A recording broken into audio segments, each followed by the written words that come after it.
So we have with us today Edwin John. Thank you very much for joining us and for coming to talk to us about your work with the Community Neighborhood Network and with the Children's Parliaments. So some of the questions we'd like to ask you today tie back to the theme of the Commission for Social Development, which is social integration, and also specifically about the vision of the Community Neighborhood Network and the work surrounding Children's Parliaments. So let's begin. Maybe you can tell me how you became involved or began working with the concept of the neighborhood community networks. Well, that would take quite a lot of time. That's the real story, the big question, how I began. Okay. So maybe begin and we'll see where we go. If you have time, I have That's no okay. problem talking. Okay. You see, those good old days while I was a student, there was a book from here, from America, and a movement from here. It was called Christopher's Movement. Okay. And there used to be one James Keller. He wrote that book, You Too Can Change the World. And the focus of the moment was every individual can make a contribution. And the slogan at the moment, it's better to light a candle than to curse darkness. So he was getting people to realize that they all have a role to play and they too have the power in them to affect changes in the world. And I used to be interested in that, getting people to do something to change the world. And then I used to study a lot on this motivational psychology, how to get people involved and commit themselves. As I was doing like that, I got to know the power of the groups. And there was, I think, in late 1960s, there were books like, Groups Alive, Church Alive, Power. But then the group dynamics was emerging as a science. And then I got interested in groups. And then, but my main interest was in the mass media. Okay. So I was studying journalism. I went from India to the Philippines to study journalism there. And there, while I was there, something that changed my shift of emphasis is on the studies on the effects of mass media. Okay. There was one Joseph Clapper. This man was trying to put together the various conclusions of the various researches done all over the world with regard to the efficacy of mass media. And he came to that conclusion. His conclusion was the media help more to reinforce than to change. And then if at all they change, it is more in the realm of minor attitudinal changes and not in the realm of well-established attitudinal changes.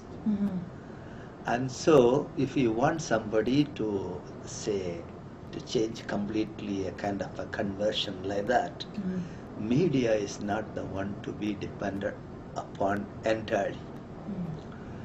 Then there were again studies on where the media is more effective and where the media is less effective. And where the media is more effective, in extensive level it is more effective. That means, information, nothing like it to reach. Then creating a kind of awareness on it, creating certain kind of interest in it. So like this, extensive level more, and as it comes down, to the level of decision making, implementation, follow up, and all these things. This effect of the media comes down and down. And there something else takes over. That is the realm of interpersonal relationships. Okay. So how do we combine the effect of the mass media extensive effect of the multiple and the intensive effect of the interpersonal relationships. So one of the things suggested those days was, kind of small groups, form them in thousands. And then like the concept behind farmers, radio clubs and so on. Have groups, then give them message.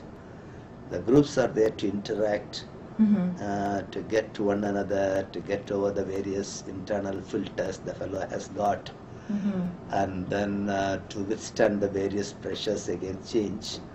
Then their interpersonal relationship comes and helps. So that's in the groups. Then extensionally the media comes to feed them with the matters for discussion, information, ideas and so on.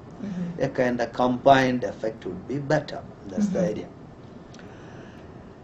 And then I was just thinking on that. At that time I came to know about the Latin American basic Christian communities. Okay.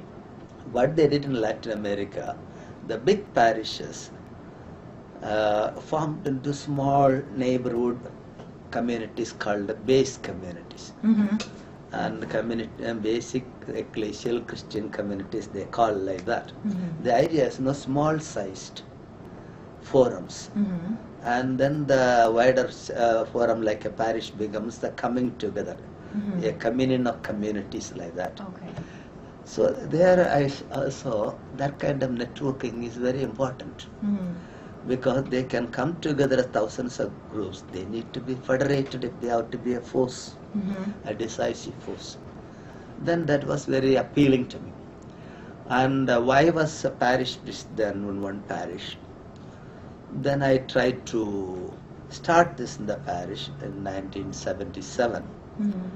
And then now within these 30 years, it has become the normal thing in all the parishes, more or so to say, in India, all the dioceses in India. This parish becomes a community, a communion of small neighborhood-based communities.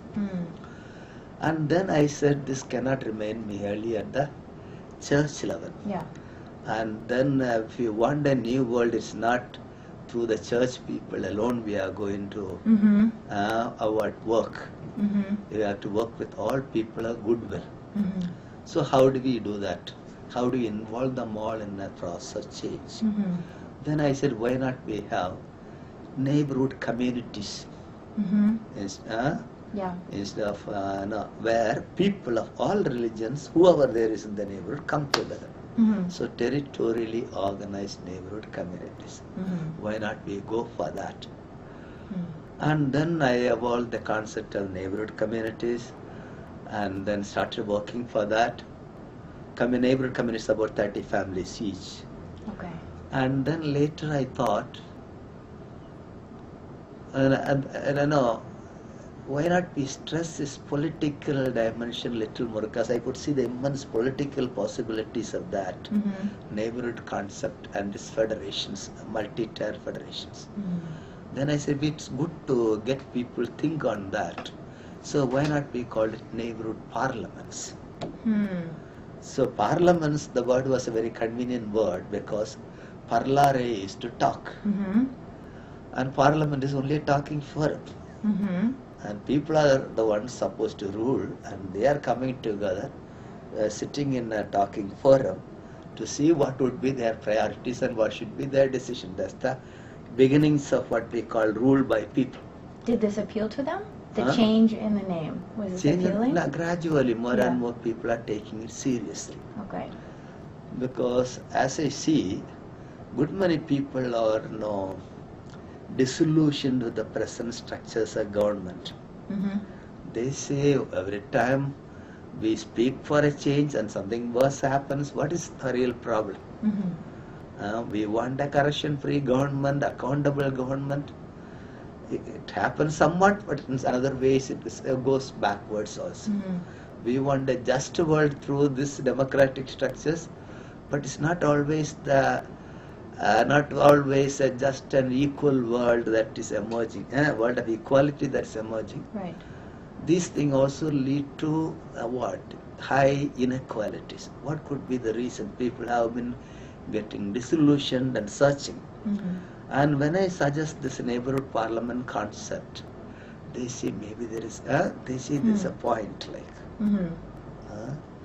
And good many are taking it seriously. I have been giving the concert at various groups, social workers groups, universities and various places. And they are more and more saying, okay, that's possible. And that way we evolved a new dream.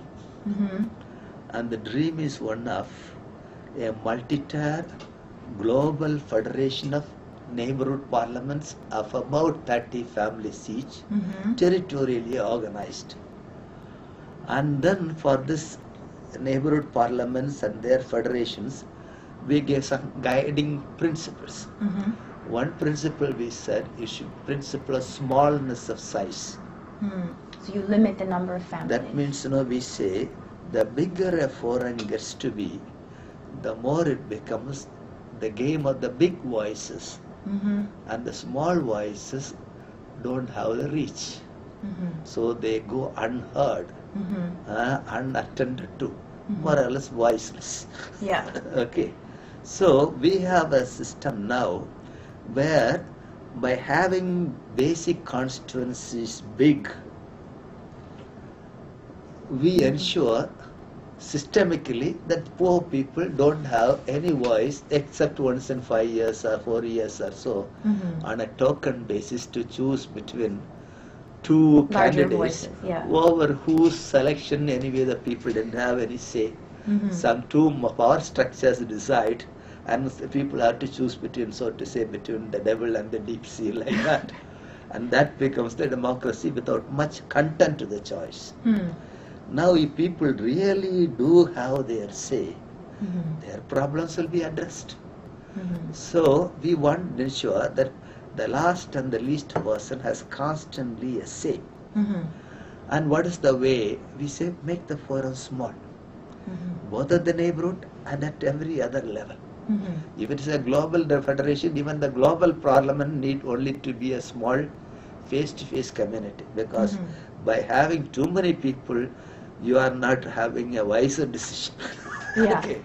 But if it is well federated, everybody could feel that their voice is heard, and still a few people could manage one.